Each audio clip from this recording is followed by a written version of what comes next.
I set out to make this video for my buddy who I got a bet going on with. He is claiming that the shape of an object affects its buoyancy.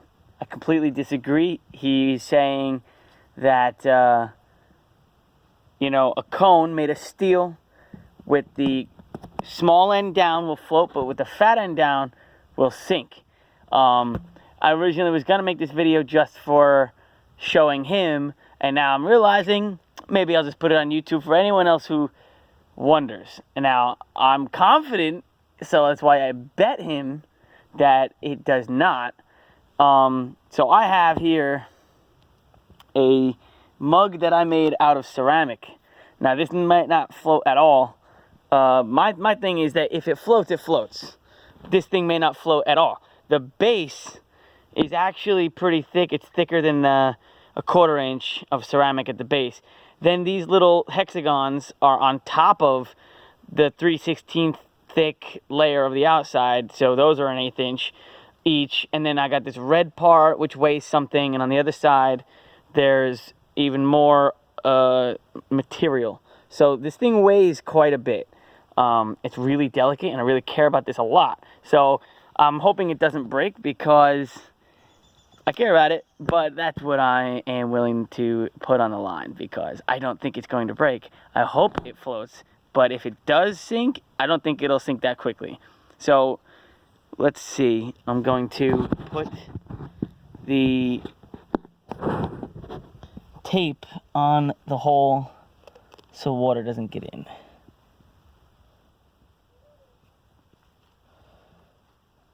And to try to seal that perfectly so that water doesn't change the weight of the object. Okay, so he's saying it'll float with the small end down. I'm gonna try that first.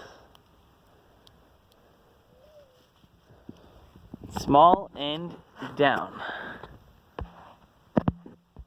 Let me see. Small end down.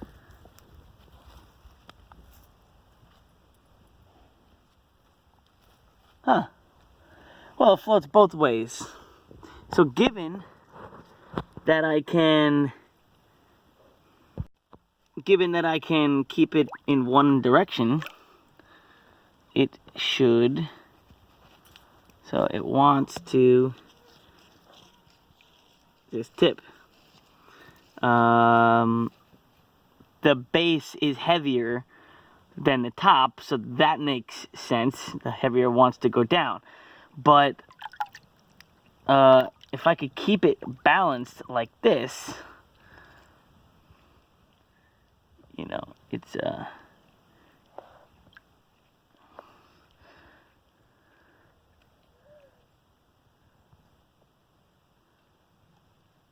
it is slightly positive. Slightly. Ever so slightly. So it floats both ways. The heavier part wants to go down.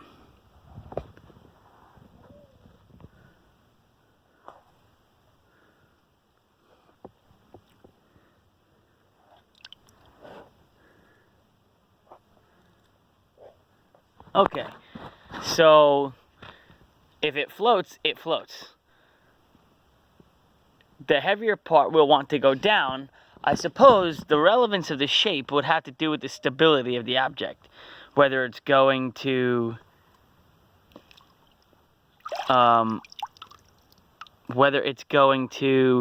tip one way or the other. Given that it was perfectly balanced, which is going to only be theoretical, because if you did get it balanced, if anything gets it off balance, like a wave, it'll fall with the heavy side down. But in a theoretical example, if there weren't any waves to disrupt it, I can't balance this. It's very asymmetrical. It's very inconsistent, and the difference is great. So this isn't the best object to do that with, but I think this proves my point. and that shape does not affect the buoyancy, but I think it affects the balance, but that wasn't the bet. The bet is, does it affect the buoyancy? It's just going to flip in place and remain at the same neutral, buoyant level, whatever that may be given the weight of the object. This is a pretty heavy material, ceramic with glaze, so it's like glass and rock. And a lot of it, given the space, I don't have the dimensions as far as weight and displacement on the inside, but pretty heavy material, pretty thick, generously put on there. And my point is made.